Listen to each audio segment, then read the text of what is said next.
نحمده ونصلي على رسوله الكريم أما بعد فأعوذ بالله من الشيطان الرجيم بسم الله الرحمن الرحيم لقد كان لكم في رسول الله أسوة حسنة صدق الله مولانا العظيم۔ اولاً میں تمام حضرات سے درخواست کروں گا کہ ہم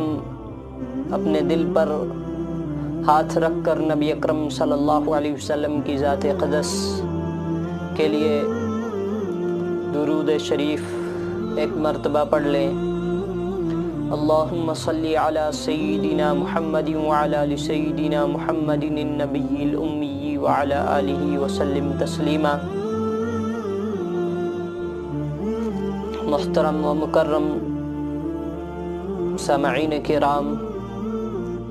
مجھے امید ہے کہ میرے تمام دوست و احباب بھائی بہن خیر و عافیت سے ہوں گے۔ تو میں کافی عرصے کے بعد آپ حضرات کے سامنے پھر سے حاضر ہوا ہوں، تو میرے ذہن میں بہت سارے موضوعات گشت کر رہے تھے کہ میں کس موضوع پر بات کروں، تو میں نے سوچا اور مناسب سمجھا کہ ربیع الاول کا مہینہ چل رہا ہے، تو کیوں نہ نبی اکرم صلی اللہ علیہ وسلم کی شان اقدس میں چند باتیں عرض کر دی جائیں۔ امید ہے کہ کل قیامت کے دن نبی اکرم صلی اللہ علیہ وسلم ہمیں بھی اپنے عاشقوں کی قطار میں کھڑا دیکھیں اور اس سے ہمیں مزید فائدہ ہو۔ تو میں نے آپ کے سامنے ایک آیت تلاوت کی ہے، یا یوں کہیں کہ ایک مختصر سی آیت کا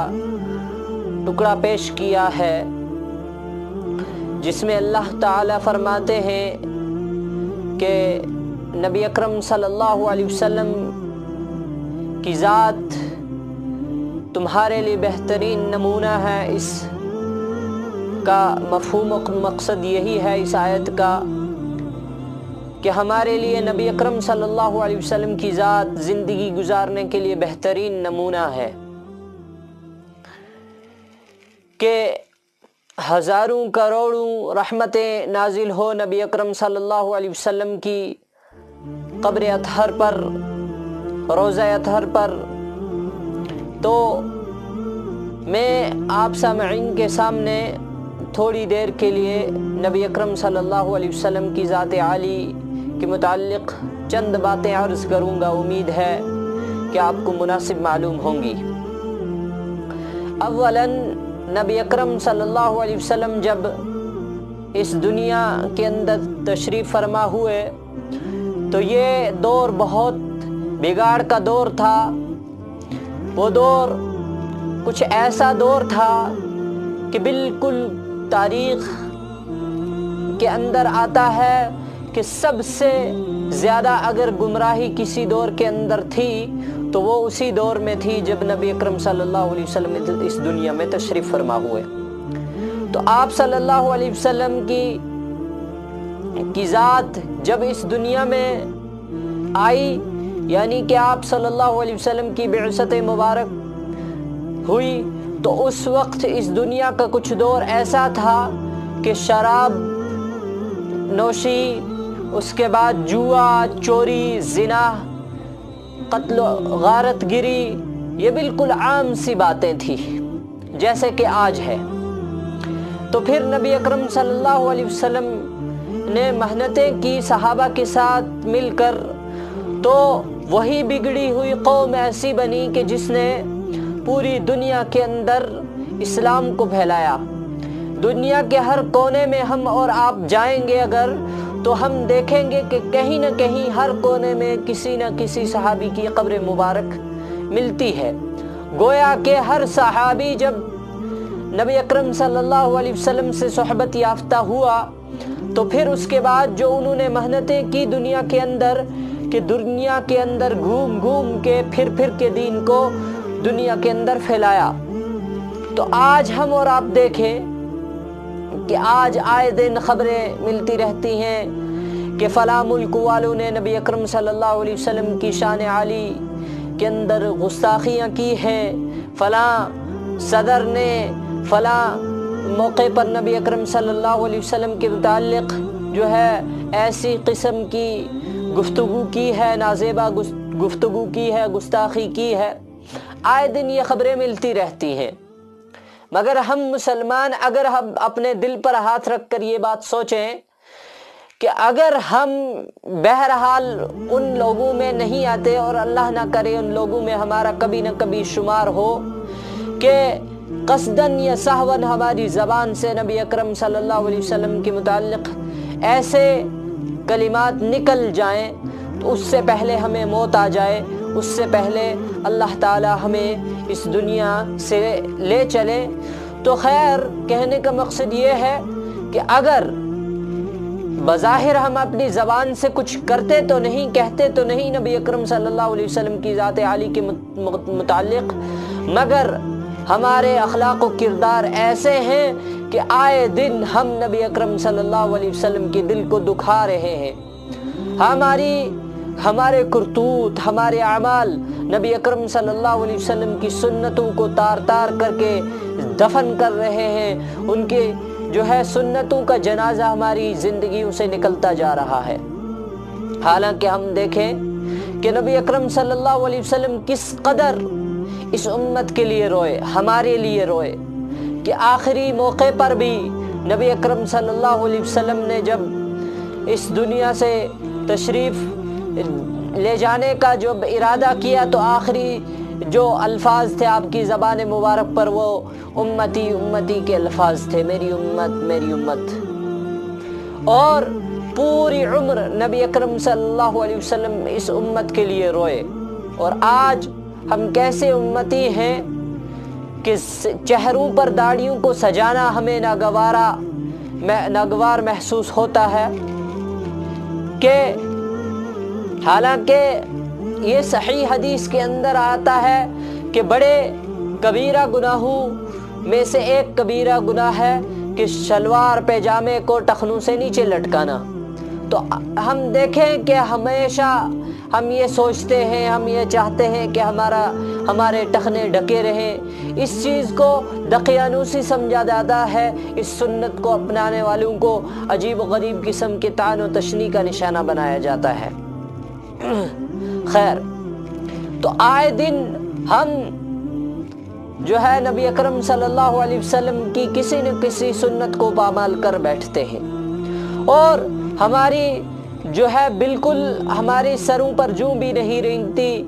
یا اس کے مقدار کا ایک ذرہ برابر بھی افسوس ہمیں نہیں ہوتا کہ ہم نے اس قدر نبی اکرم صلی اللہ علیہ وسلم کی سنتوں کی پامالی کر رکھی ہے۔ حالانکہ نبی اکرم صلی اللہ علیہ وسلم نے صحابہ کو سب سے پہلے اخلاق سکھائے، اور آج ہم اور آپ دیکھیں کہ ہمارے اخلاق کس قدر جو ہے بگڑ چکے ہیں۔ ہماری زبانوں پر ہمیشہ ہماری زبانیں جو ہے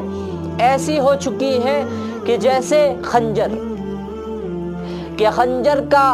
جو ہے زخم جس طریقے سے لگتا ہے اسی طریقے سے ہماری زبانوں کے الفاظ، اور ہماری آپسی تعلقات، آپسی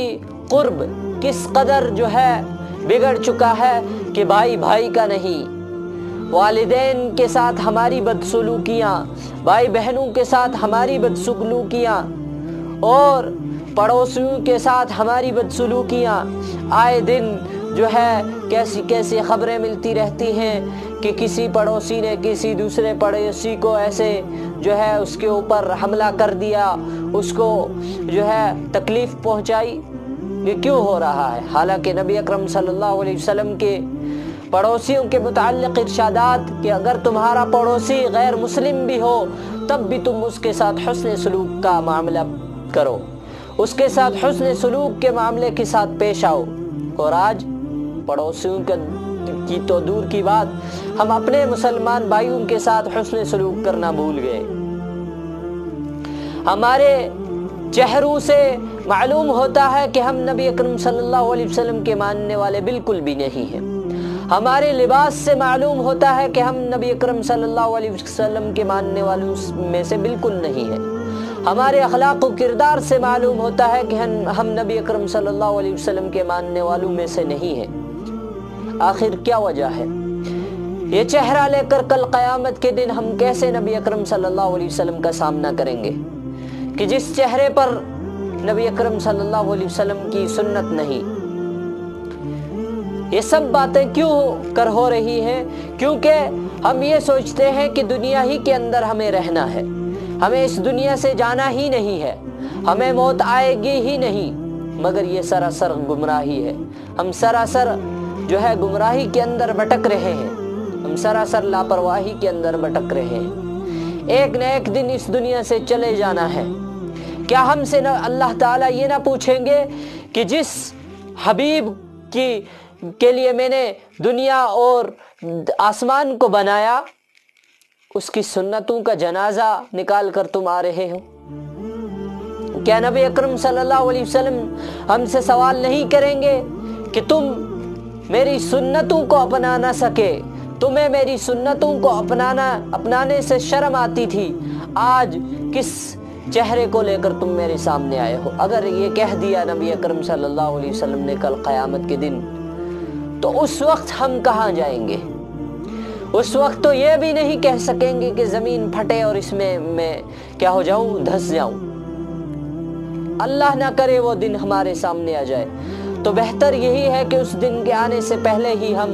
نبی اکرم صلی اللہ علیہ وسلم کی سنتوں کو اپنی زندگیوں میں لائیں، آپ کے بتلائے ہوئے طریقوں کے اوپر عمل کریں۔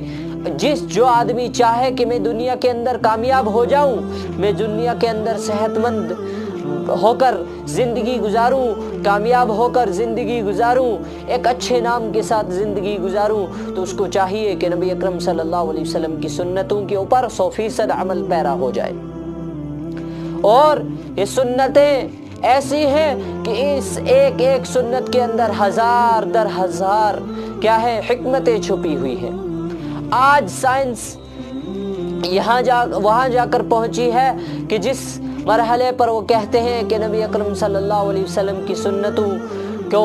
کے اوپر ہم نے تحقیق کی، ہمیں اس کے اندر ہزاروں حکمتیں میسر ہوئی، ہزاروں حکمتیں حاصل ہوئی، کہ ایک معمولی سی سنت کہ پانی کو بیٹھ کر پینا، اس کے اندر ہزاروں بیماریوں سے شفا ہے۔ ایک معمولی سی سنت 2 زانو بیٹھ کر کھانا کھانا، اس کے اندر ہزاروں بیماریوں سے شفا ہے۔ ایک معمولی سی سنت کہ سوتے وقت دائنی کروٹ لیٹ کر سونا، اس کے اندر ہزاروں جسمانی شفائیں چھپی ہوئی ہیں، ہزاروں بیماریوں سے شفا چھپی ہوئی ہے۔ تو یہ کیسے ہوگا، کب ہوگا؟ جب نبی اکرم صلی اللہ علیہ وسلم کی سنتوں کے اوپر ہم اس طریقے سے عمل کریں گے کہ ان کے اندر 100% کامیابی کا یقین ہمارے دل کے اندر ہوگا۔ تو اللہ تعالیٰ کہنے سننے سے زیادہ عمل کی توفیق عطا فرمائے، نبی اکرم صلی اللہ علیہ وسلم کی سنتوں کے اوپر عمل پیرا ہونا ہمیں نصیب فرمائے۔ وآخر الدعوانا الحمد للہ رب العالمین۔